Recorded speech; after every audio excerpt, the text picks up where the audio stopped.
The big question in our field right now is who out there is invested, and I don't mean emotionally or psychologically invested, I mean invested on a practical level. Who is invested in people continuing to enter the field? Because people are starting to not enter the field because it's very difficult to enter the field. It is also very difficult to keep the channels open for people to enter the field. It is difficult to have an acupuncture school. So I agree, if we want to see more people entering the acupuncture profession, we are going to have to change some things. I'm Michael Max, and this is Qiological, the podcast that curates East Asian medicine and methods through the power of conversation for practitioners of the art so that we can better help our patients. I was recently at a podcast conference. I like to use a conference as an oracle, take a few problems or questions, hold them with a loose hand, and see what shows up in conversations, chance meetings, seminars, or even stray bits of conversation as people walk by. But sometimes it's not the things I'm looking for that have the most impact. Sometimes it's telling a story and having someone point out the elusive obvious. Without attempting to instigate any kind of change, they say something that rearranges the watertight storyline of who I think I am, and in doing so, opens up breathing room for something previously unseen and has ever so patiently been awaiting my attention. Qiological was not my first podcast. Prior to firing up the microphone for the conversations that you get here on a weekly basis, I used to do a show called Everyday Acupuncture. Conversationally similar to Qiological, but it was aimed at educating the general public, perhaps planting a seed that would then have them one day walk into an acupuncturist office. About 6 months into Everyday Acupuncture, I started getting emails from practitioners telling me how much they liked it, and this was very confusing for me. It was confusing because I didn't make the show for practitioners. Everyday Acupuncture was aimed at the general public. In my mind, I'm thinking this is simple stuff, basics, something that anyone would have learned while they'd been in acupuncture school. But the emails trickled in on a regular enough basis, and that, well, as you well know, if you're listening to this, that is what sparked the idea to point the conversations on medicine toward practitioners. And I'm glad I did. It's been a delight to host these conversations. I'm continually impressed with how people take the basic principles that we all share and distill out so many different ways to help people. But back to that tight-knit story that ever so gently unraveled the other night. I was talking with some other attendees, and of course, people share their podcast origin story.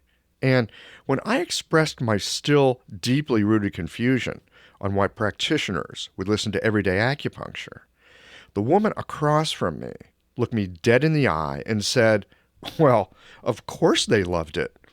You were able to take something complex and talk about it in a simple way. I bet that the people in your trade have a hard time explaining acupuncture to your patients." And you know, she was right. I know she was right because of the feeling like that of being on a gently rocking boat. I know that feeling, and it's trustworthy. I'd not considered that perspective. I didn't think, and I don't think I'm alone in how my internal dialogue does not leave much breathing room for other opinions. But in this moment, there was some spaciousness, not unlike when you take a deep breath after realizing that you'd been holding it. And what's more, she was right. It's one thing to learn ancient medicine, and quite something else to be able to make ourselves understood in the lingo of our times. The internal dialogue is relentless in its ongoing, unending description of the world, and yet, as we get in the first two lines of the Tao Te Ching, Dao ke Dao, Fei Chang Dao, Ming ke Ming, Fei Chang Ming, the true Tao is that which cannot be spoken of. The name you call something is not the entirety of what is named. It's the parts of our being and experience that have not been coded into story or words. It's all the spaces in between the storyline that are waiting to have the light of consciousness show their character. And you don't get to it by aiming at it. It comes to you. The storyline of our lives gives us structure, purpose, and a map to chart our days. Often enough, a map with well-worn grooves. It can be a challenge to see beyond the filters of habit and expectation. In a moment, we're going to join Lisa Rohleder and discuss acupuncture education and where our profession might be heading. But before that, I've got something new for you.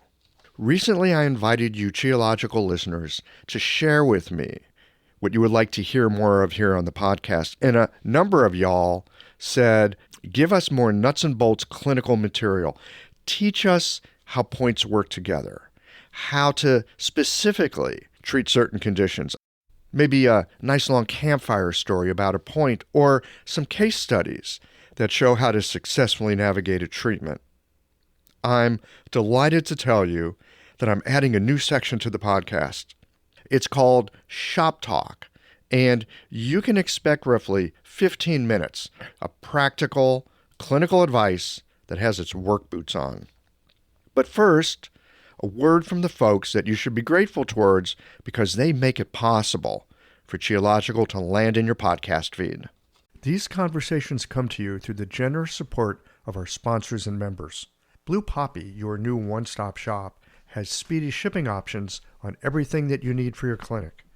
It's Women's Health Month at Mayway Herbs. Check out their new website for learning resources on helping women with herbal medicine.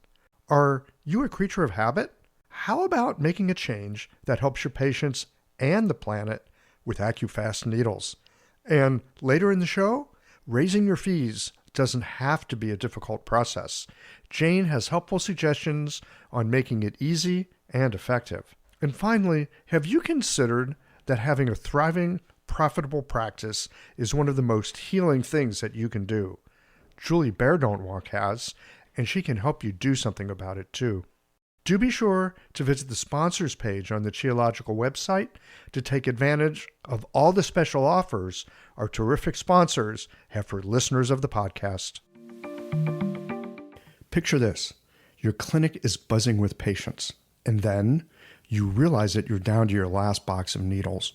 No need for panic, because Blue Poppy, your one-stop shop for all your acupuncture needs, they ship orders received before 3 p.m. on the same day. With a quick visit to Blue Poppy's website, you can order premium needles, herbal formulas, and that special Dr. Bob's oil that your patients love. Blue Poppy understands practitioners can't keep patients waiting. That's why they strive to get you what you need when you need it. From high-quality Chinese herbs and formulations to acupuncture supplies and clinical essentials, Blue Poppy has served practitioners for nearly 40 years with products that meet the highest of standards. Discover everything Blue Poppy has to offer by visiting www.bluepoppy.com, and don't forget to subscribe to their mailing list for exclusive offers and more. Hi folks, I'm Yvonne Lyle, president of Mayway Herbs. May is Women's Health Month, and as a women-owned and women-run business, we especially love how Chinese medicine can support wellness through every stage of a woman's life. So in this month's newsletter and podcast, we're covering topics like PMS, pregnancy, menopause, and osteoporosis. We'll share expert insights and effective treatment strategies you can put to good use in your clinic.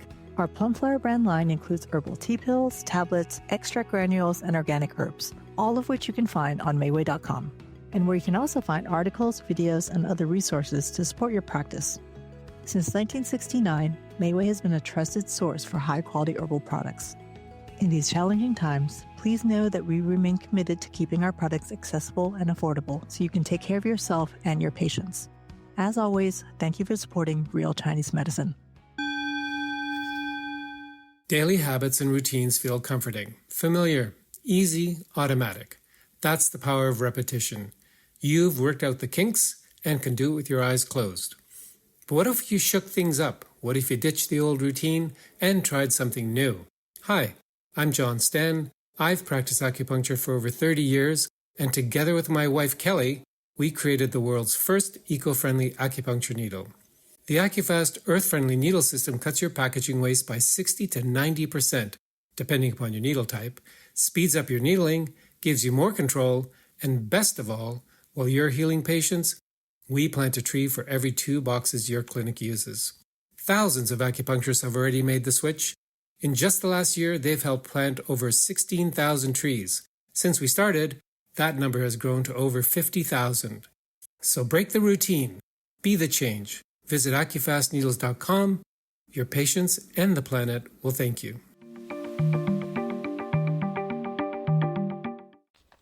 Lisa Rohleder doesn't really need an introduction. You've likely heard of her, and if you haven't, then you are at least familiar with the community acupuncture model, which kind of goes in the opposite direction of a modern insurance-based medical clinic, in that people are not whispering the troubles of their health confessional style to a doctor in a bright white overlit room, but rather are coming together in a community setting and healing together.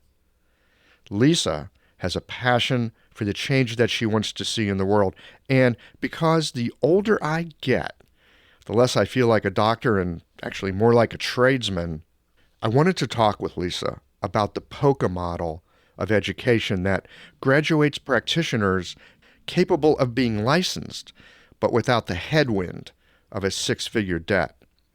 It gets a little lively here. I hope you'll enjoy this conversation, and I'd love to have your thoughts about the current state of education in our profession. Welcome to Shop Talk. In this portion of the podcast, we are bringing you roughly 15 minutes of practical, clinical methods, perspectives, and advice that has its work boots on.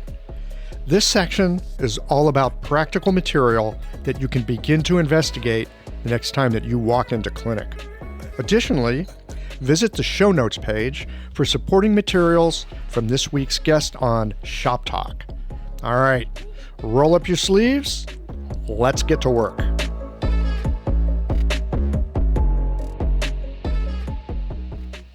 Hi there, Michelle Grassick here, acupuncturist and founder of Acupuncture Marketing School. Today, we're going to cover 4 important steps to make your email marketing more effective, plus 3 major barriers that prevent most of us from sending email newsletters regularly to our subscribers.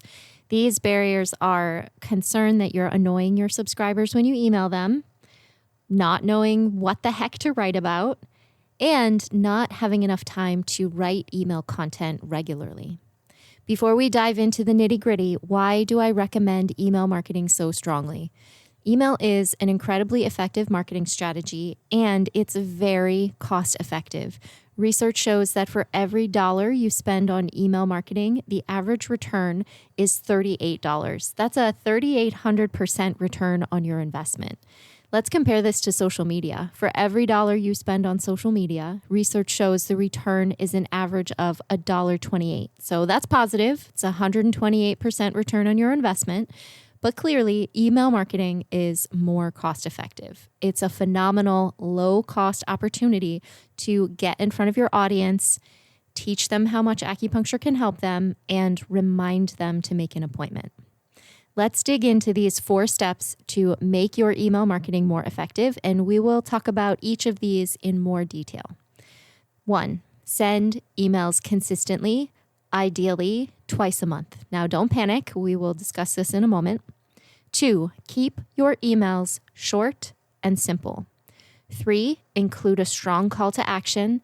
And 4, repurpose content to make writing emails much less work.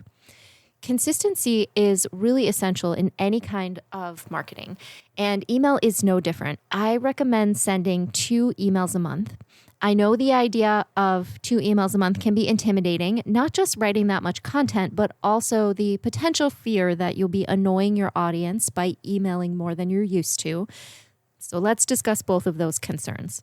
I find that the traditional once monthly email newsletter is not enough for people to remember their intention to make an appointment with you. You have to email people often enough to stay top of mind. That's a huge part of what we're doing each time we email, staying top of mind with our subscribers. So ideally, what happens when your email lands in the inbox of your ideal patient? They open it, they read through it, they understand how acupuncture can help them, and they respond to your call to action by clicking on the link to make an appointment.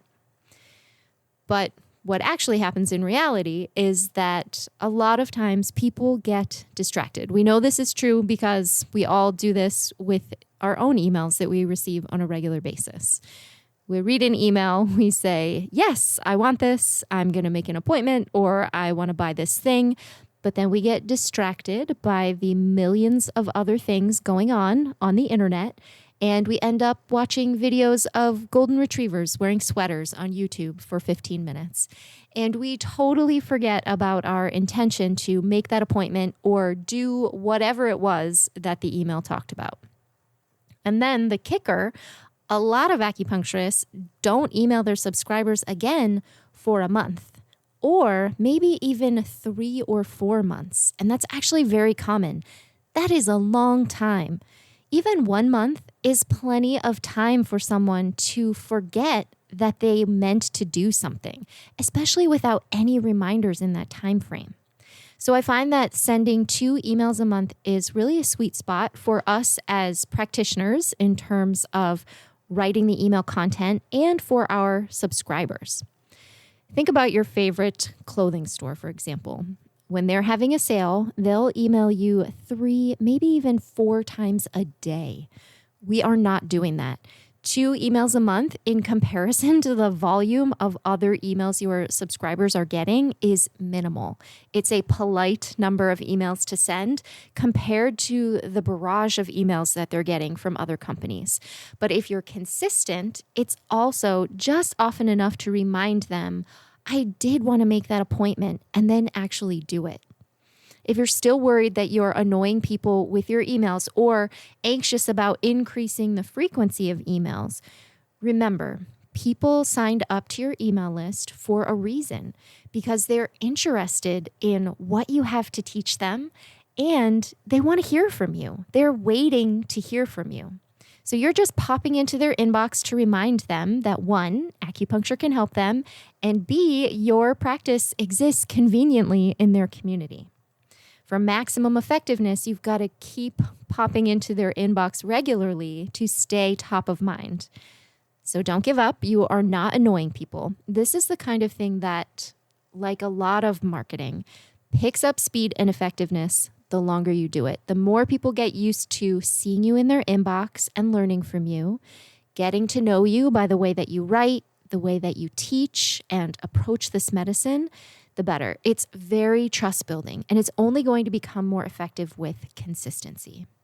And something else that I have to add is that every time you send an email, people will unsubscribe. This is normal, so expect it in advance and don't take it personally. It does not mean that you're annoying people. Every professional digital marketer out there knows that each time they send an email, some people are going to choose to leave. This isn't a bad thing because it probably just means they weren't going to become your patients anyway. If they don't stick around, they're not your people. Let them go. It's totally normal. But please don't let fear of unsubscribers deter you from sending emails.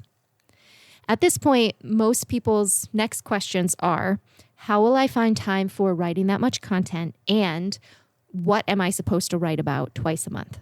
So the answers are, in a nutshell, keep your emails short and simple, and repurpose content that you've already written.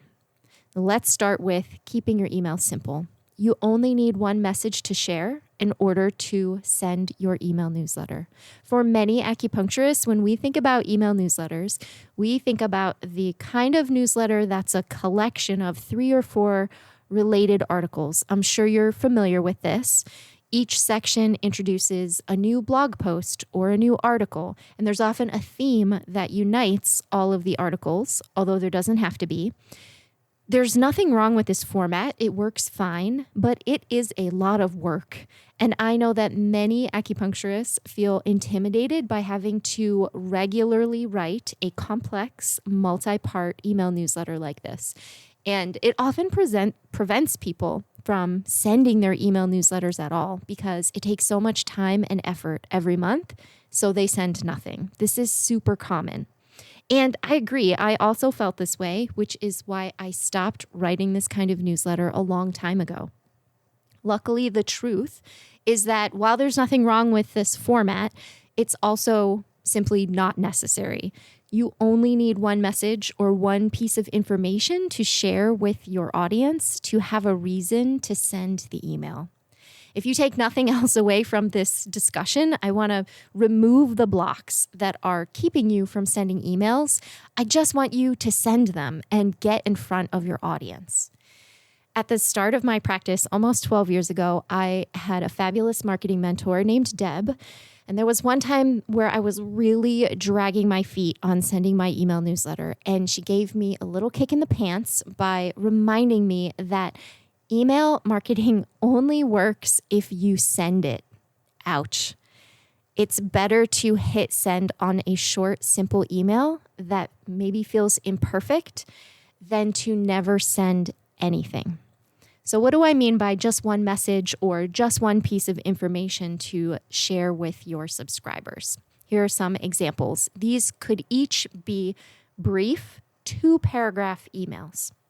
1, share a research article that you found on acupuncture for a specific condition that you love treating. For example, knee pain. Summarize the study in layman's terms in a few sentences. Take a moment to describe the symptoms your ideal patient is experiencing and how this is impacting or limiting their life so that it's relating the study back to their personal experience, and then include a call to action telling them to make an appointment. Example number 2, answer a frequently asked question such as how many treatments do I need for X, for fertility or carpal tunnel or cosmetic acupuncture, and include your call to action. Number 3, share a blog post that you wrote, whether you wrote it recently or a long time ago, it doesn't matter. Summarize the blog post briefly in your email and include a link so people can click through and read the entire thing in depth if they want. Don't forget to connect the content of the blog post to their experience and how you can help them, and then include your call to action to make an appointment. And 4, introduce a new staff member or announce a sale or invite people to an event, etc., and include your call to action. You can see that each email is short, including just one topic, making a connection between the topic, the patient's experience, how acupuncture can help them, and then a call to action. So I would argue that only including one topic per email helps prevent your message and your call to action from getting watered down. It really helps your audience focus and take an action instead of getting distracted. And I mentioned earlier that one important step in effective email marketing is including a strong call to action. So what does that mean? A call to action is when you tell your audience what you want them to do and how to do it. For example, if you're ready to try acupuncture for your chronic knee pain, click here to schedule now. It's essential to include this because otherwise people are reading your emails for educational purposes and then doing nothing. A call to action is required for marketing to be truly effective and not a waste of your time. You have to tell people what to do next. Literally answer the question, what's the next step if they're ready to work with you? This is not being pushy. By being clear and concise, you are actually making their life easier. In the digital world, people expect to be told what to do. what next step to take. They do not like having to click around and search for something or figure it out on their own. We all know this from experience. That is irritating and time consuming, and you risk losing their attention quickly. So a simple, strong call to action, such as click here to make an appointment today, is very important in every email to make your marketing effective. Okay, let's talk about what to write in your emails twice a month. Where do you come up with that content? The answer is repurposing content. It makes your email marketing so much less work. Repurposing content is when you take something that you wrote or created for one platform and you copy and paste it and make some minor tweaks so that it makes sense for a different platform. For example, let's say you wrote an Instagram post about how many treatments are needed for fertility and why. You could copy the caption from your Instagram post into your email provider and make a few tweaks so that it makes sense as an email. So in this case, you would get rid of your hashtags, of course, and change your call to action. Instead of saying, click the link in my bio, which is a really common call to action on Instagram, you would say, click here or click the button below to schedule now in your email. Repurposing is also excellent because repetition is necessary for marketing to be effective. It's okay for the same people to see the same message from you across multiple platforms. It's reinforcing and trust building because your message is consistent. So this is where I recommend starting. Go through anything you've already written, blog posts, Instagram or Facebook posts, even copy on your website where you're answering frequently asked questions, or parts of your website where you talk about your specialty, and simply copy, paste, and edit that text as emails. And I bet you'll have at least a year's worth of email content right there. Another important way you can repurpose content is to simply resend emails that you've sent in the past. Trust me when I say that people will not remember that you sent a nearly identical email a year ago. I highly recommend doing this to reduce your total workload. So I hope this has been helpful and encourages you to get serious about email marketing. I think it will really be worth your effort. To review, keep these 4 steps in mind.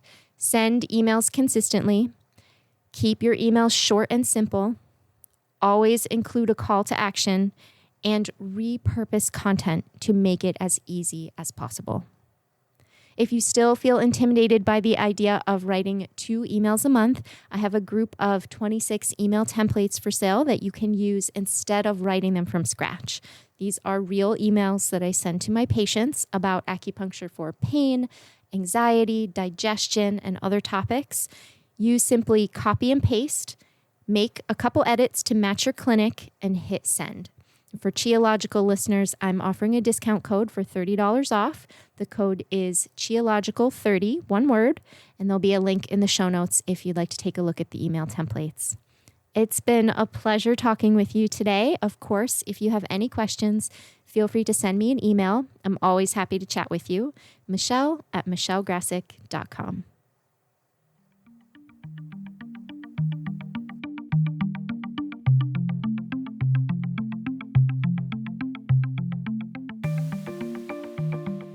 Lisa Rohleder, welcome to Qiological. Thank you so much for inviting me. I am so happy to have you here. I just have to say this because I'm a little bit starstruck at the moment. You're kind of Oh my God. because you're kind of a luminary in the field, right? And you're a luminary, at least in my opinion, because you have done the medicine in a way that matches with who you are. You've shared that with others, and you have shown our community that there's different ways to think about doing acupuncture. You stand very solidly in the place where you are, highly unapologetically, doing your thing. And that's admirable. Thank you. That's very kind. And so I've invited you here today because I would love to have a conversation like how we as acupuncturists and how our profession fits into the medical and economic landscape of our present moment, right? I think it's really important. Yeah. And again, you've been looking at that economic factor for a long, long time. And you also have a school, Pocatec, which is really unusual because, how do I say this? And I mean this in the best possible way, okay? I look at Pocatec and I go, that's cool. And it's cool because it's not like a graduate school. It's like a trade school. I think there's a place, this could make me very unpopular. I'm going to go out on a limb. Here we go. I think there might be a place for that. I've been listening to a podcast lately. A friend of mine turned me on to it called a guy named Mike Rowe. Do you know who Mike Rowe is? I should, I'm sure. Okay. Yeah, check out Mike Rowe because I think you guys are cousins. Okay. All right. Mike Rowe is on a TV series called Dirty Jobs. Oh, though I have heard of that. Yep. Okay. And he's all about learning a trade, not going into tons of debt, working hard where you can make a difference and living a great life because you got a great trade. And I was listening to him a few months back and I was thinking, oh man, how come we don't have trade schools for acupuncture? And then the second thought was, oh my God, that sounds like a heretical thought. And the next one was, wait a minute, I bet Lisa would have something to say about this. Always happy to talk about the heresy. Okay. Mm-hmm. What's the heresy? Let's just name it. Sure. Well, I think you just did. The idea that acupuncture, that the way we've defined acupuncture in a very specific kind of upper middle class professional managerial context is not the only context in which it can thrive. Mm-hmm. Yes. So partly I want to say, how did we get there? But in some ways, it doesn't matter how we got there because we are there. And usually we end up wherever we are because of good reasons along the way. Most great decisions have unintended consequences.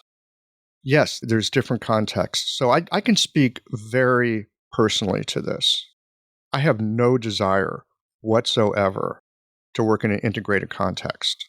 I just don't. And it's not because I necessarily think it's bad. It's because I'm not that kind of animal. I just don't thrive in those kinds of situations. And so I've always had my own clinic. I've always had just kind of my own gig. Like I want to do things in my own way. I don't want people telling me what to do. And increasingly, I hear calls to be integrated to be part of the medical system. And the thing I find very curious about that is I found more trouble than help in the conventional medical system. I'm not sure why I would want to go back to it.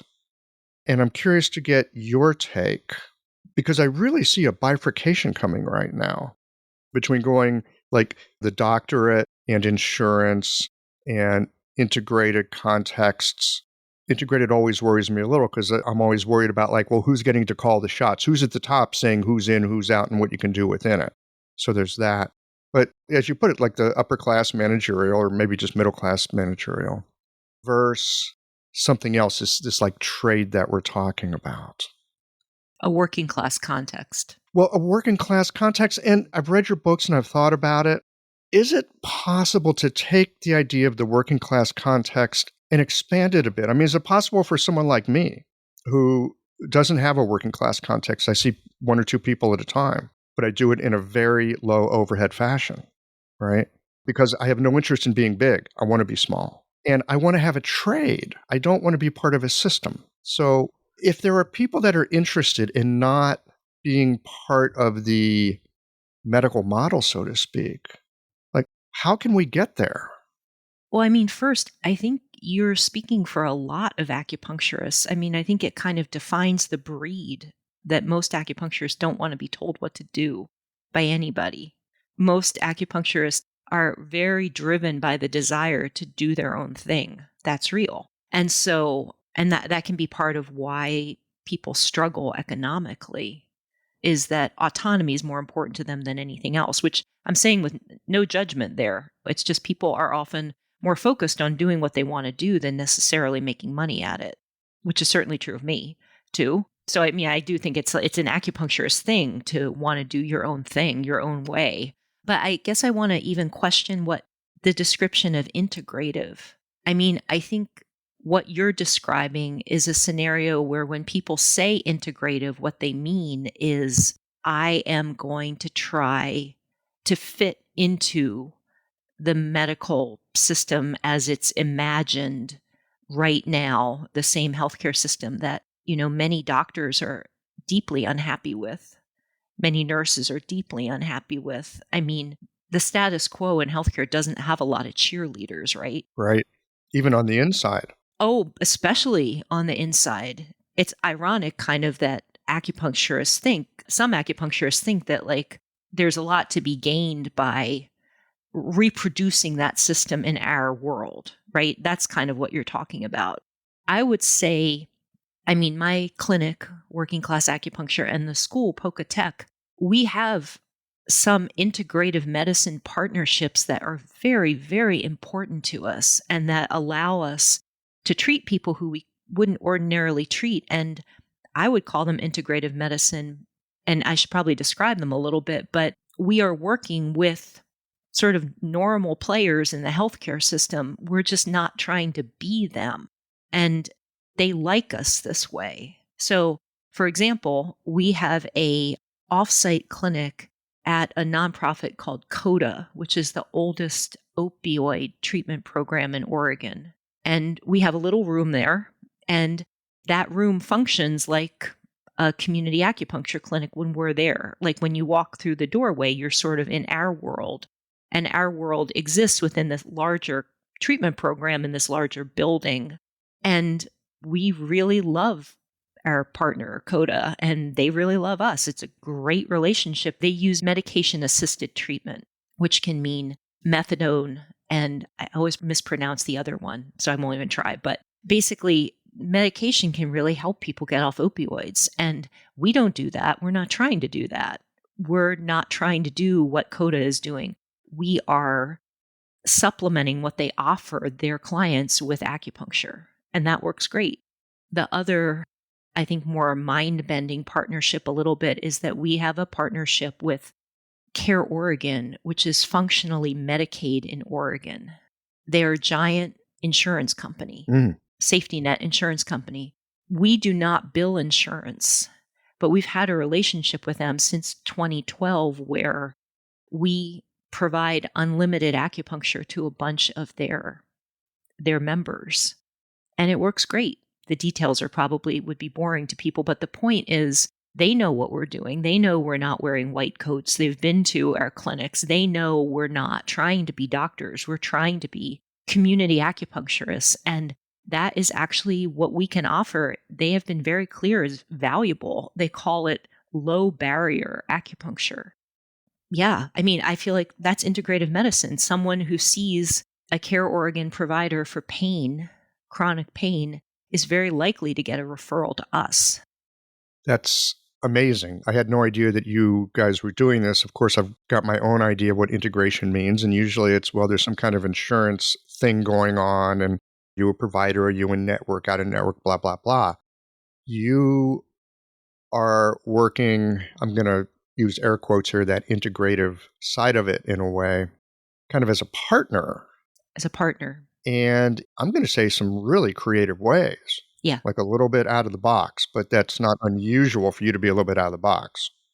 But they like that. Yeah. Yeah, it's working. And entities that, obviously, in both these cases, I think what is significant from our perspective is that these are relationships between organizations. And like any relationship, they take work. Mm-hmm. It's not a transactional thing. It's a long-term relationship where both parties had to do a lot of give and take to get. But what works is that our goal is to treat the same people who don't have disposable income, who need acupuncture. We really want to do that. And so we are really happy to work with the people who want to see people who don't have a lot of money getting health care. And it is very odd. I will say the Care Oregon relationship is very odd for them. It's very odd for us. And it's also very successful. This episode is brought to you by Jane, the clinic management software that honestly just makes running a practice easier. Let's dive into something that's never easy, but sometimes necessary. Raising your fees. It can feel awkward, right? But here's a tip that can really help. Consider offering flexibility to your patients as you introduce the change. When patients face new fees, it's natural for them to feel uncertain or concerned. That's where flexibility can really make a difference. Offering options like a phased increase, suggesting a payment plan, or even taking a moment to talk things through can help to ease the transition. These thoughtful gestures show your patients that you're listening and care about them, which strengthens the trust you've worked so hard to build. If you're looking for more ideas on how to navigate these kinds of changes, head to frontdesk.jane.app and check out the article, How to Tell Clients You're Raising Your Fees. One last thing, if you're ready to give Jane a try, you can use the code CHEOLOGICAL for a 1-month grace period on your new Jane account. So, what's odd about it? That we are working with an insurance company, but we don't bill insurance. So, there's something about what you are providing, and there's something about the relationship that you've created that this insurance company is finding it to be a benefit. Here's something I know about insurance companies. If it helps them keep some money in their pocket, just like all of us, we're happy to do that. So there's something that you're doing that they're looking at and going, hey, this is helping us be profitable. Well, Care Oregon is actually a nonprofit. I mean, they have a lot of money, but they're a safety net provider. Mm-hmm. So they sort of measure their success same way we do, which is how much treatment can we provide to the people who need it. So I don't know what it would look like with a for-profit company. Mm-hmm. We don't have any of those relationships. Okay. Not yet, anyway. Yeah, well, who knows? There might be a place for that. That helps me understand better what's going on at a very fundamental level. You and Care Oregon are very, very aligned in what you're looking to do. So there's that. So just to get back to where we started with this, there are different ways to imagine integration. And in fact, for community acupuncture, if you look back at the history of what we call community acupuncture, we date it to 1970 and the occupation of Lincoln Hospital in the Bronx in New York. I would recommend to everyone Rachel Pagonis's book, Acupuncture as Revolution, which really digs into that history. Yeah. And better than I could. And I tremendously appreciate her work. And also the documentary Dope is Death is a really great resource. And the podcast Dope is Death. But the point being, like, using acupuncture the way we use it now actually stems from, I mean, that's a very interesting way, I think, to imagine integrative medicine as the occupation of a hospital by community activists who wanted to see their community getting better care. Rachel was on the podcast about a year and a half She ago. was? Yeah. Oh, great. Yeah, it was wonderful hearing that bit of grassroots that we sometimes don't think about. That's it. Why is that not integrative medicine? Okay, fair enough. I really appreciate in this conversation you're expanding my sense of what integrative medicine could be. Likewise, I want to pivot back here to reimagining the education. Yeah. Okay, now, full disclosure, I'm not a teacher anywhere. I don't belong to a school. I went to a school. I learned my acupuncture, but I haven't been involved in any of the schooling. So I don't want to seem like I'm outside throwing rocks at the institution because I'm not in it, mainly because I'm busy with the stuff I've already got. And anyway, there's not a school here in St. Louis, Missouri. And I don't have the fortitude to go start one. All that being said, I've been at this for about 25 years now, which is starting to make me an old guy. I went through the program and learned my medicine in the mid-90s. It was about 2,600,000 K to do that over the course of 3-ish years. And I managed to work my way through it. Same. I came out of school with no debt. All right. Now, partly, again, that's a me problem. I'm anaphylactically allergic to debt. I do not like the dagger of debt hanging over my head. If I can't afford it, I don't buy it. But that's just me. That's the quirky character I am. That being said, I worry about, and I hear about younger people all the time, and I worry about them coming out of school. They got $100,000 of debt. I need to go breathe into a paper bag when I think about that. right? And it's not even me or someone I know, it's just profession in general. It puts a lot of drag on a person's heart and spirit and work when you have that. And so I want to come back to Mike Rowe again for a moment. Yeah. Because he talks about trade schools, right? Where it doesn't cost you an arm and a leg. You go and you learn something useful. And I've had this idea in the back of my head, like, wow, we have the internet these days. There's so much that could be taught that people are sitting in classes, but it could be taught on the internet. You don't need to be in a class. You could be on the internet. You could have a cohort of people on the internet that you work with, right? Much of our education could be delivered not in person. And then, okay, so you figure out the in-person part. Maybe that's more like an apprenticeship thing. I'm thinking, how come we don't have schools like that? And then I found out about Pocatech. And so I want to open this up. I've looked at what you're doing. Of course, it's very much with the community acupuncture base. You are true to your roots. But Lisa, I'm wondering, is there a way that we can reimagine the education so people are not coming out with $100,000 in debt? Maybe they don't even live in a city with an acupuncture school, but they could still learn acupuncture. Because let me tell you, my wife would love to have learned acupuncture, but we're in St. Louis, Missouri, and that just ain't happening. I will. So yeah, those are great questions and great things to bring up. Everything you said, yeah, I just want to agree that like the view from outside looks really different from the view inside a school. And I absolutely originated with a rock throwing position from the outside, threw a lot of rocks at a lot of acupuncture institutions. And that approach has its limits for sure. But on the inside, it is a lot harder to do acupuncture education than it looks from the outside for a variety of reasons. I can only imagine, which is why I'm here talking to you today. Yeah, for a variety of reasons, including just like the regulatory burden on any school, which is, I mean, I'm not going to argue that schools shouldn't be regulated. It's just there's a lot to make work from like the state level licensure of a school through ACOM accreditation. That's a lot. All of that said is very interesting. People have been saying for a while that why isn't there more distance education for acupuncture? Mm-hmm. And with the pandemic, all of the schools were all doing some degree of distance education. Like we were just all thrown into it. And now I think all of the schools are looking at what parts of that can they keep, what parts can they not keep. And in our world, that had been something we were really interested in as a way to like open up geographic access and save students money. Just we really were excited about that. And we have landed in a place where 75% at least of our education, our program, we realize has to be in person. Mm. That actually teaching, and you might want to find out there are other schools that are much more into distance ed than we are. We do have some online modules because absolutely there are things you can deliver online.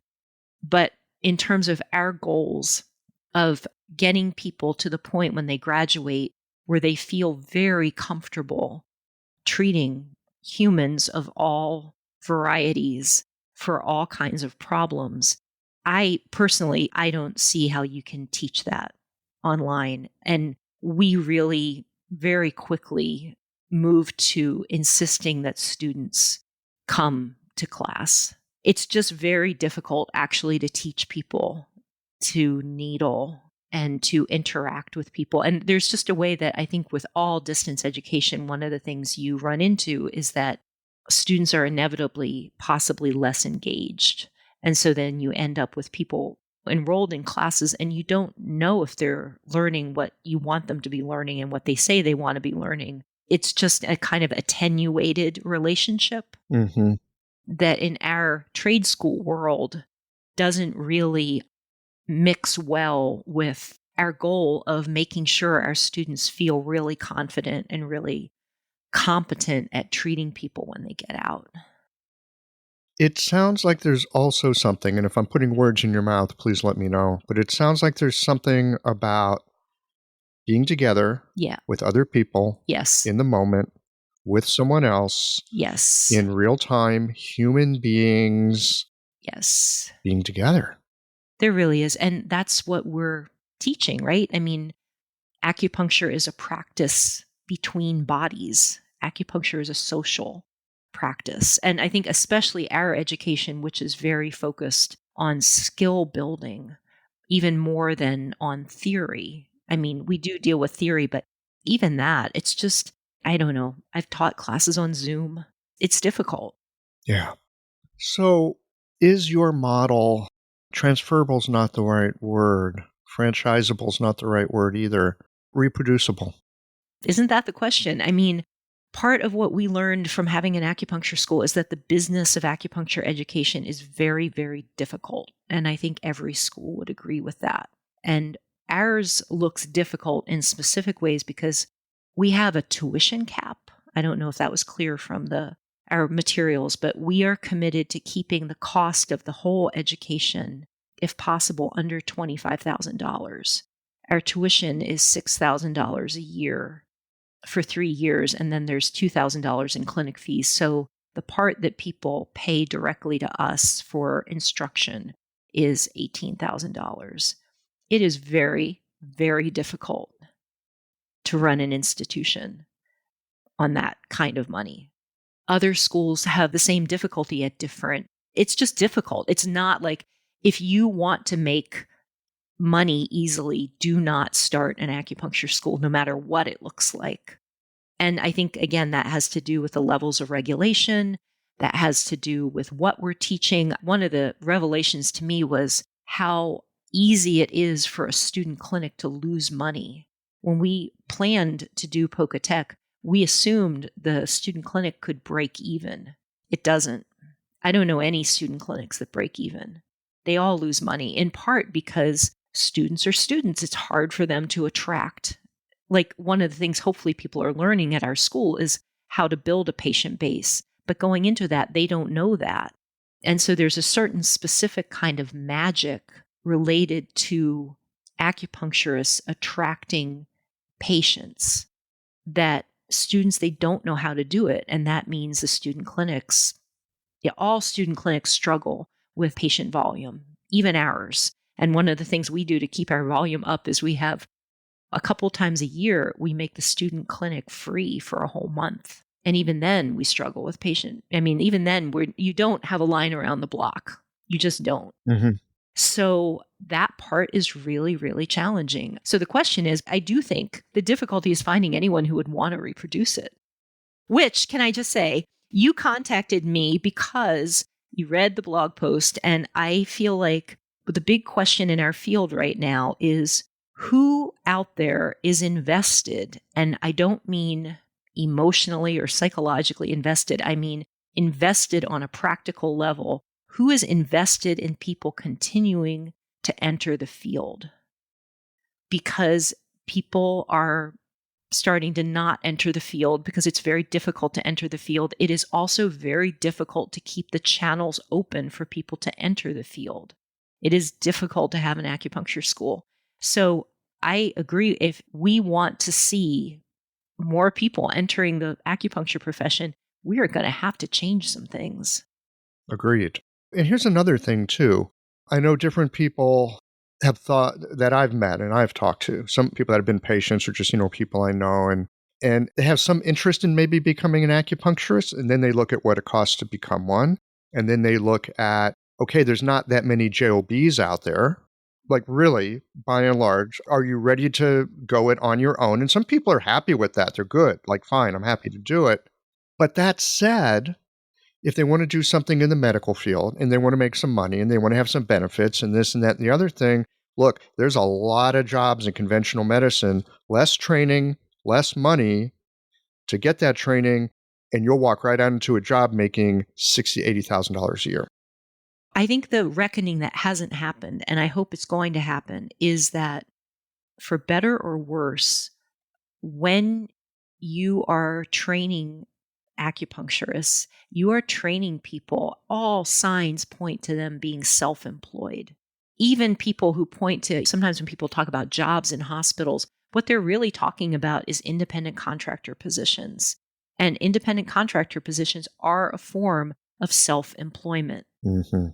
And people overlook that all the time. And so I've talked to a number of recent graduates who are $300,000 in debt. there is no scenario in which it is realistic for them to pay that back. There's no hospital job that will make that a good investment. And obviously, there is no small business startup that makes that a good investment. Not in acupuncture. Maybe in tech, but not in acupuncture. So this system's really broken. Right. So one of the things that got my attention about that blog post of yours, and by the way, all y'all's listening right now, if you haven't read it, Lisa, we can put a copy of that on the show notes page so people have access to it. Your concern was that if we don't change our course, we could maybe run ourselves off a cliff. Am I being too dramatic here?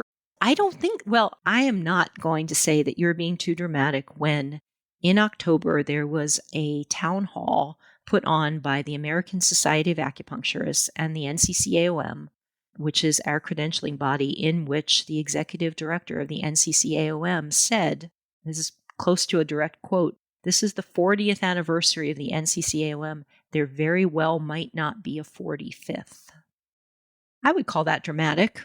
What are they seeing? I mean, okay, so one of my obsessions because of the economic stuff is I find organizational infrastructure really interesting, which really makes me a nerd because most people can't even see organizational infrastructure. Like organizations require structure and money and processes in order to exist. They don't drop from the sky. People won't make them. I guess this is because I'm the equivalent of somebody who basically, with a bunch of other people, built an acupuncture school in my garage. That's what we did. This is a garage-built acupuncture school. And so I know how to build one. And I know it's harder than it looks from the outside.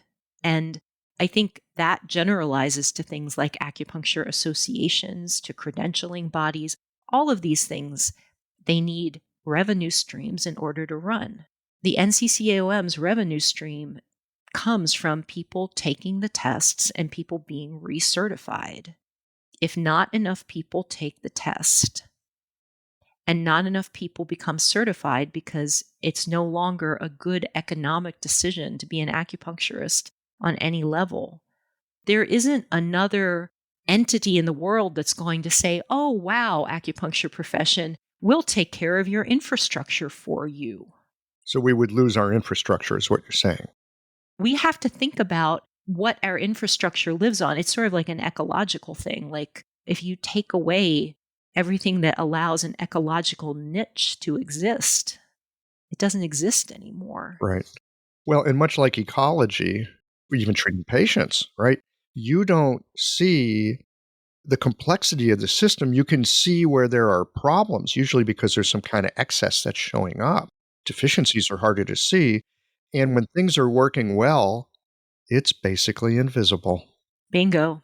And when it starts to go wrong with a system, by the time it's gone wrong enough to see, you're pretty far down the line. Mm. So I don't know. I don't know what's going to happen. Yeah, okay. So we're perhaps coming up to a crisis moment. I think we're here. People go back and forth. I mean, it's now really common for people talking about the acupuncture profession to use the word crisis. Well, good God. I mean, look, fair enough. At this moment, everybody's using the word crisis and everything right now. Right. We're all in crisis mode. But that's also because certain stressors in the world have become clear to the point that people can't pretend they're not there. And especially economic stressors and higher education in general. And there are other fields that are having this problem that people aren't entering them because the economic investments don't pencil out. We're not the only profession with that problem, but just because other people have the problem doesn't mean we don't also really, like no one's going to fix it for us. Right. We have to fix it ourselves, for sure. We always have to fix our own problems. Yeah. Now, it's not pleasant contemplating the demise of your profession. No, it's not. Okay. I know that there are other kinds of stressors on our profession as well. So I don't want to go down this rabbit hole, but I just want to name it so we can talk about the ecosystem that we're looking at, right? You got physical therapists that are doing dry needling with immunity everywhere.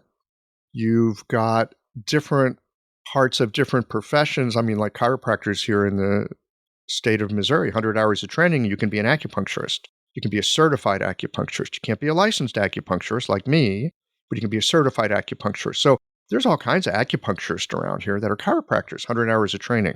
So there's a part of me that's like, hey, that's my profession. That's my thing. Like, keep your damn paws off of it. But here's the thing. Here's how nature works. Ooh, that's a good innovation over there. I want it too. That helps you. I want to do it too. You think we're going to stop that? We are not going to stop that. And look, we're no different either, because how many people do a little cranial work with their acupuncture or a little visceral manipulation or something else? Chinese medicine? Well, not really. Does it rhyme with Chinese medicine and play nicely together, maybe even with a synergistic sort of effect? Yes, it does. Do we use that? Yes, we do. So given that this is reality and that we may not have a organization to help protect us against encroachment, how do we live in that environment? I have a very different take on the perspective of encroachment, and that is, like you, I went to acupuncture school in the 90s. I graduated in 1994, and yes, I feel very old at this moment. You are. I am. Thank you. I feel like a dinosaur. And here's what else, Lisa. Congratulations. Mm-hmm. Right? You too. Surviving. Well, surviving, experience, time in the boat, love and passion for what we do, not just the work, but the culture of the work. So, yeah, thank you. Thank you. But what I wanted to say is the whole time I've been in practice, I mean, except at the very beginning when I didn't know what I was doing and I didn't know how to have a practice, everyone has always said there are too many licensed acupuncturists in Portland. Last I looked, the count was like there were 800 acupuncturists in the Portland metro area.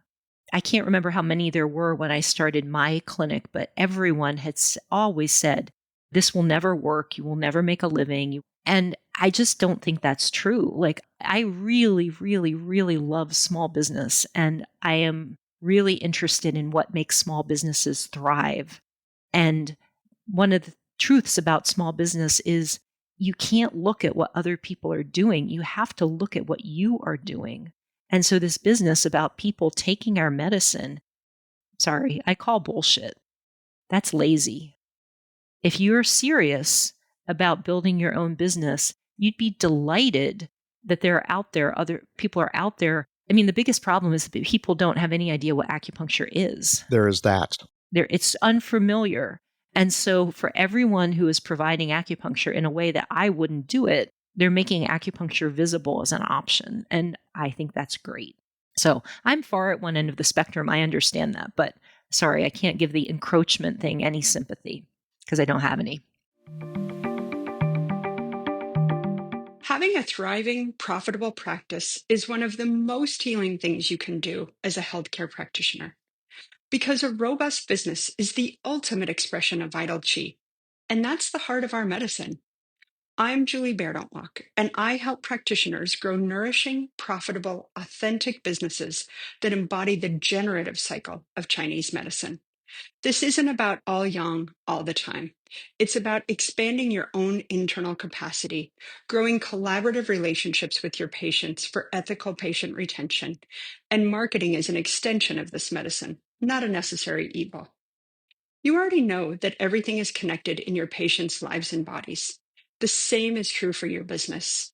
When we align your systems, your schedule, your pricing, and your offerings with you, we create flow, which means more spaciousness, more impact, and more joy. When you are in the flow, fully resourced in terms of chi, time, and money, your business becomes a source of healing, not just for your patients, but for you. Let's grow something rooted, radiant, and real. Visit lifeflowconsulting.com to learn more. I appreciate hearing that. Early on, I was very worried about encroachment. As time went on, and some of this is just my own persnickety personality, okay? I found myself arguing for, well, those guys shouldn't use it because they're not as well trained as me. Okay, fine.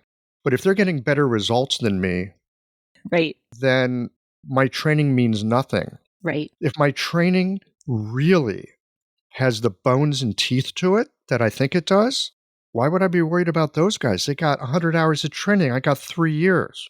Exactly. And if I'm not getting the clinical results, okay, that's on me and I better do something to fix that. Right. And what's that about? That's a whole different question. And I mean, this is the terrible truth is that we're not going to run out of sick people. Yeah, like tax accountants, acupuncturists, undertakers. I mean, we're in a profession where the stream of potential new people to help is unlimited. And I mean, I lived in Seattle for much of my life, and that's where I've had my practice in the early days before I landed in St. Louis for all kinds of weird reasons. But yes, Seattle had the same sort of thing. It's like, well, there's a bunch of people here, ideally go out of town. And fair enough, there is something about less competition. You can get a practice up sooner, but here's the thing. You'll still get a practice up and going. It'll take you a little longer, perhaps. Here's the other thing about being in a Seattle or San Francisco or Portland. When you say you're an acupuncturist, people go, oh yeah, I got one of those. Exactly. So a lot of people already use it. A lot of people are already informed. You know, it's so easy to go, hey, there's a pie and that person has a big slice and that means I got a small one. Well, actually, you can make a bigger pie. Right. A small business isn't about that. That's right. Small business is about like, wow, I can make pie. I can make pie. I can make pie. Oh, God. Lisa, I love you. I so often, and I say this on the podcast all the time, so y'all that listen regularly, I'm going to say it again, that we have a business. It's not something that we have to do. It's something that we get to do. Absolutely. And we can bake our own damn pie. Like, what kind of pie do you want to make? I love your thought about don't look at what other people are doing. I mean, unless that really lights you up, in which case learn from them. But like, what do you want to do? How do you want to work? Like, who are you at your core? What do you got to offer? Which goes back to the very first thing you said is that you as an acupuncturist really want to do your own thing your own way. That's kind of what it's about.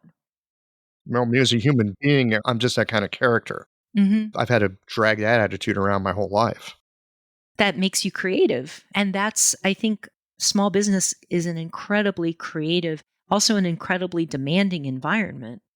And so I guess I would say, kind of globally, getting to what you were talking about a little bit ago, one of the biggest problems I see for the acupuncture field is that we have lost sight that like acupuncture is about small business.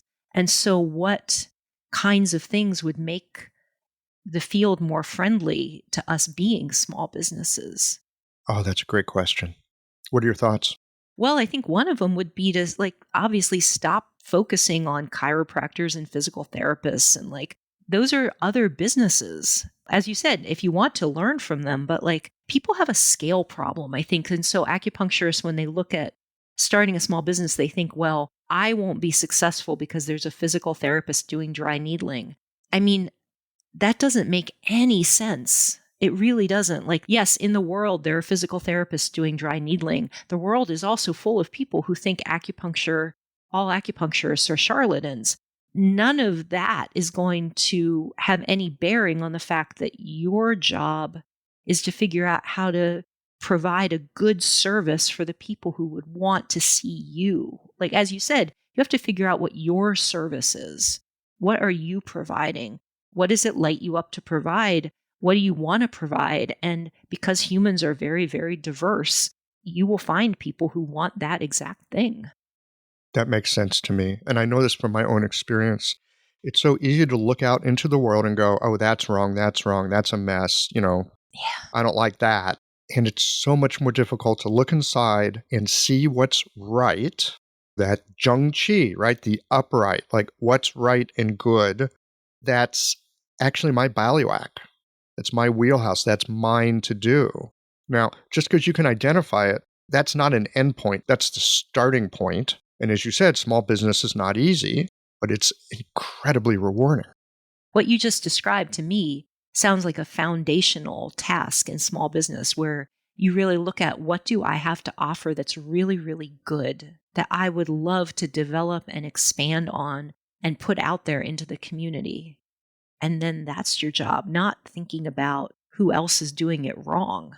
Like you just described what I think of as foundational to the small business mindset. And I think the acupuncture profession doesn't have enough of a small business mindset. Lisa, did you think about small business at all prior to going to acupuncture school? I went to acupuncture school right out of college, pretty much. So I didn't really think about anything. And I learned about small business basically as a result of when I didn't know what I was doing and I was floundering around in various ways. And one of the beautiful things about Portland is it is a very small business friendly city. And I've always been blessed to attract other small business people both as patients and as friends and as mentors who basically said to me, you can do this. Like, they weren't acupuncturists. They were small business people. They're, you can do this. Yeah. I'm doing this. It's not that hard. You can do it. And I was like, okay. In some ways, it's better that they weren't acupuncturists Yeah. because the basic principles, that's true across the board for businesses. Yes, it is. How that fits in our domain as acupuncturists, okay, we get to work that out. Yep. But the principles, just like Chinese medicine, just like the medicine we practice, there's a core set of principles. Look at all the different ways you can do it. As part of the school, I mean, we've really dug into this, and now a big focus for Pocatech is basically making sure people understand when they enroll that, like, they're enrolling, their future is all about small business. And while they're in the school, looking for ways that they can be immersed in small business, including the school itself, as like learning how we run the school, hopefully as much as they can participate in that process, that's transferable to running their practices. The idea that small business is foundational to your ability to practice acupuncture. It's not incidental. Oh, I know what I was going to say. As part of one of those classes, I was making a slideshow. And so I thought, wow, I'm going to look up what the definition of small business is. And so I did. And what's the economic cutoff point that defines a small business? What would you say it is? A small business is probably anything under $300,000. 5 million. Oh my goodness. So I got room to grow then. Yeah, that's a spirit.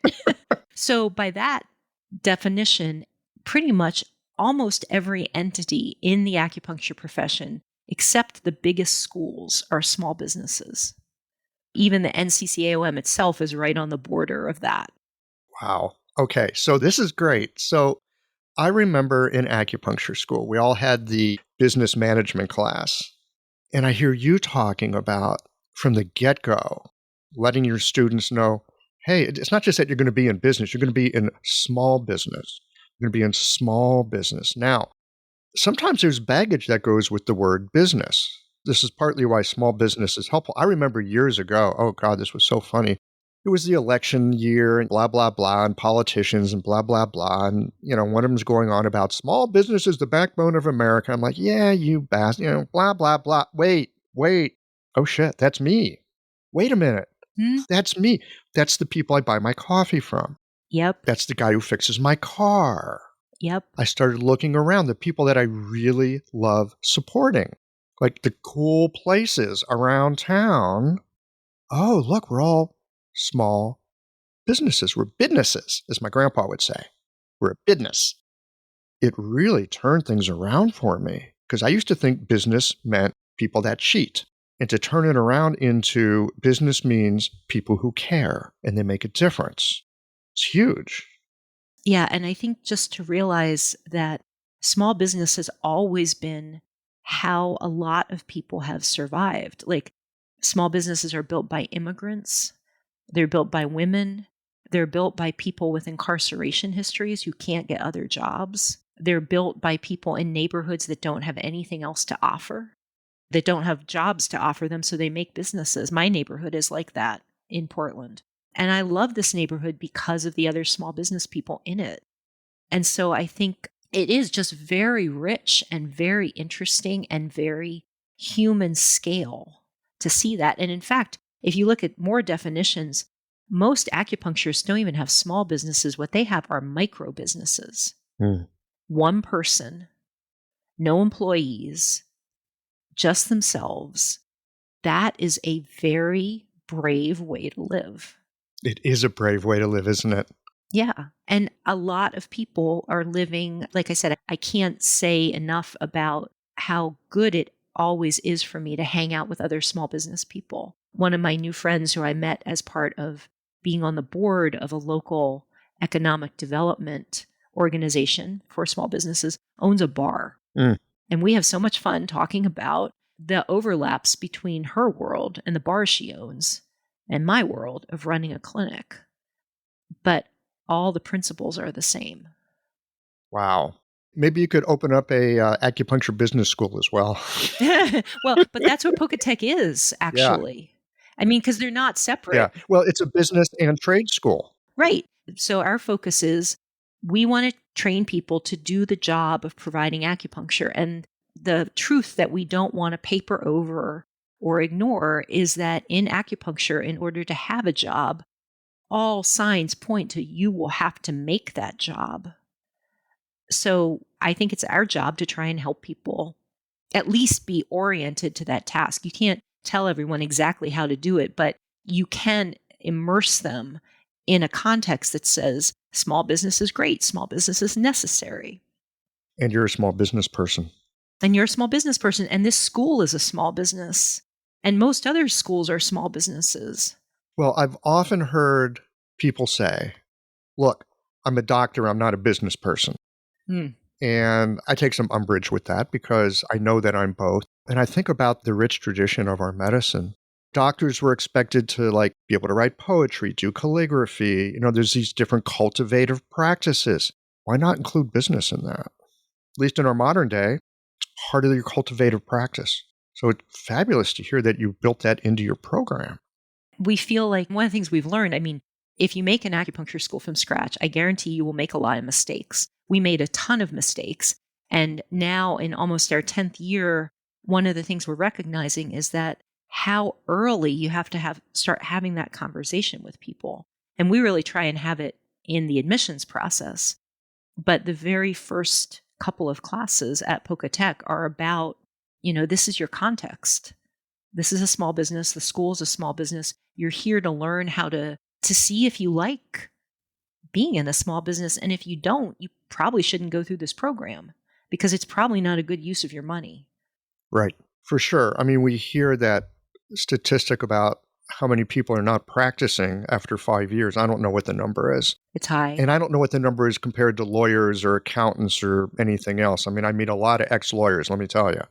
But yeah, sometimes I think, and this may sound harsh, but sometimes I think, there are people that maybe went to acupuncture school.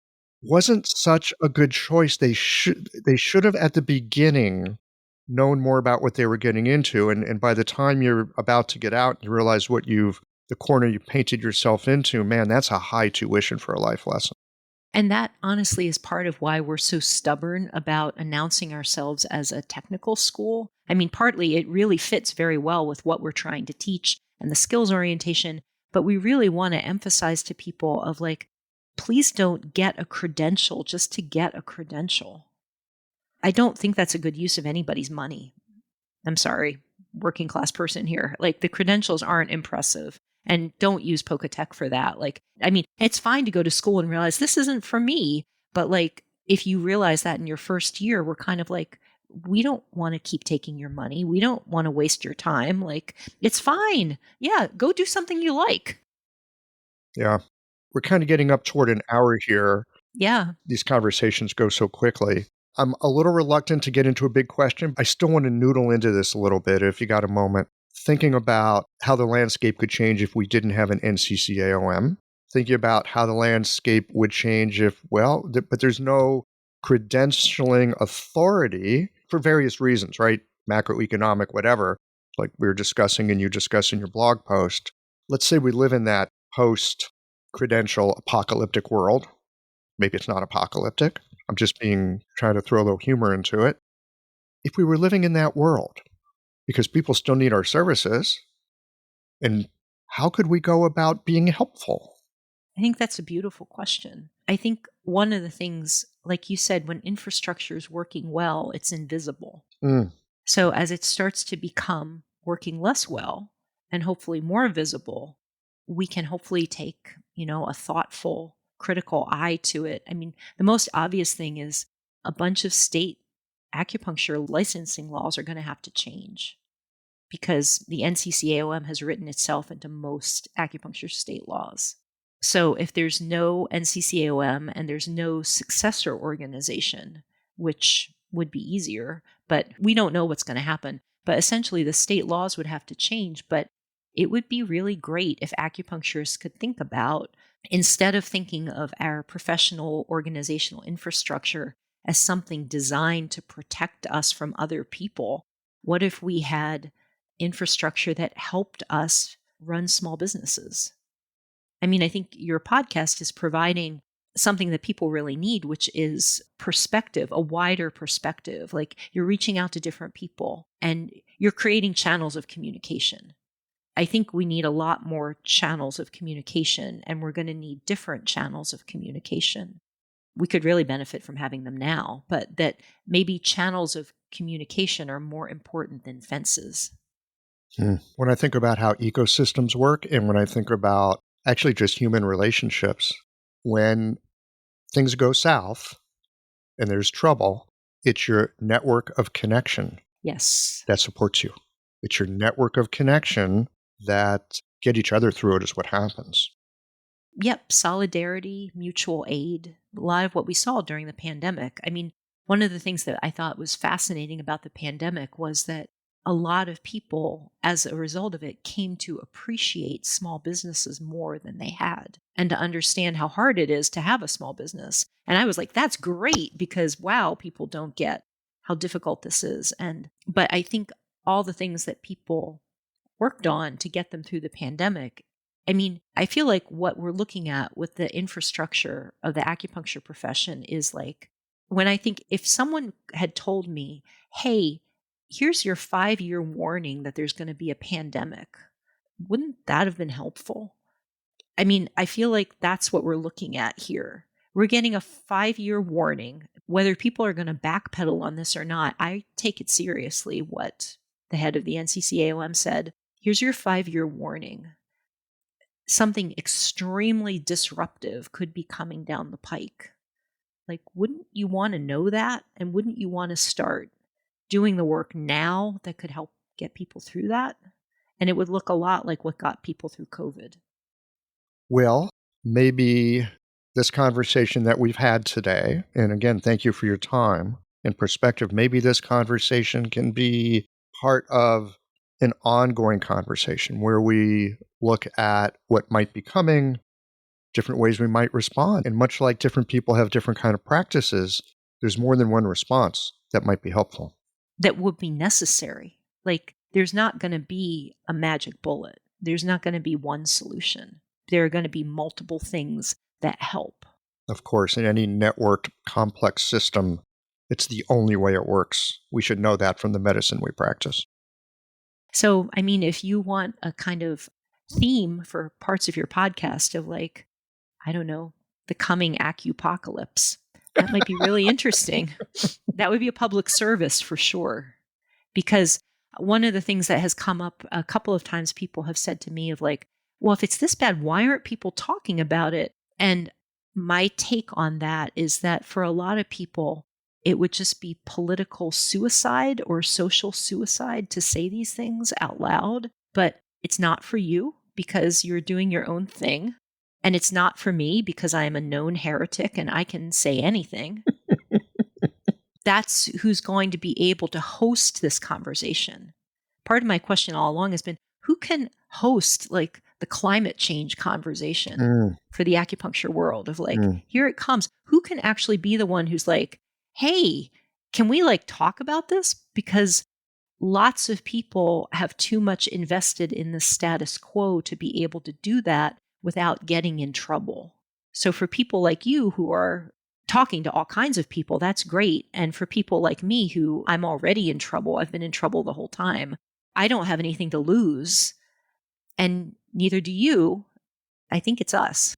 I think we're going to be the ones having the conversation. Well, one of the things that I have come to appreciate about Sheological, which, I mean, it's weird. I do this podcast, but, in some ways it runs me. It's all kinds of inspiration that comes out of these conversations. It's not my podcast. I get to help facilitate the podcast. So I love a diversity of points of view. And it's hard to have conversation across the boundaries of difference. It really is. All we got to do is look outside at our world right now, and we see how hard that is. So I'm up for conversations, all y'all's listening right now, what our future might look like and how might we want to navigate in that and what can we do now. But it always comes back to this, right, Lisa? Like, what do you want to create today? Like, what kind of life do you want to live? Yep. And what's the circumstances I find myself in? I love what you said about the podcast. And this has been true of me and my clinic. And I think of lots of other people with small businesses, small enterprises that very much reflect them as humans. It's like, it has been so difficult and so inconvenient so many times. And I am so grateful I got to do this. As you said, I'm so grateful I got to have this business. Yes. You built it yourself. It's handmade. And for everything it's demanded from me, it's given me way more back. Oh, amen, sister. Right? That's right. I would have to say I've had the same experience. There's been some troubles and travails, let me tell you, and thank you. And thank you, right? Yeah, and I think that right there is the perspective we're going to need, and people who are up for navigating something really difficult because it will be worth it. Yes, indeed. Well, let's sit down for another conversation somewhere in the future and see where things are. How's that sound? I think that will be fascinating. I look forward to it.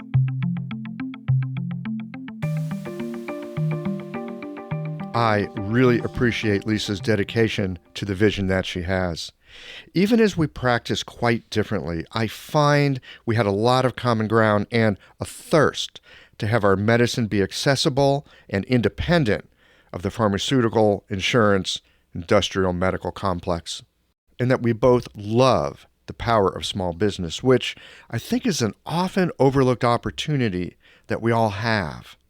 I'm looking forward to circling back again with her at some point in the future to, as my grandpa used to say, talk some business. Well, here we are at the end of this episode. If you've listened up to this point, you're either a rabid fan of Cheological or the forward button on your podcast player stopped working. If you are indeed a fan of the podcast, you can help us to bring new episodes to our community of practitioners by supporting us with a membership or a one-time contribution. Details, of course, are on the website. That's it for today, friends. Join us again next Tuesday for another thoughtful episode of Cheological.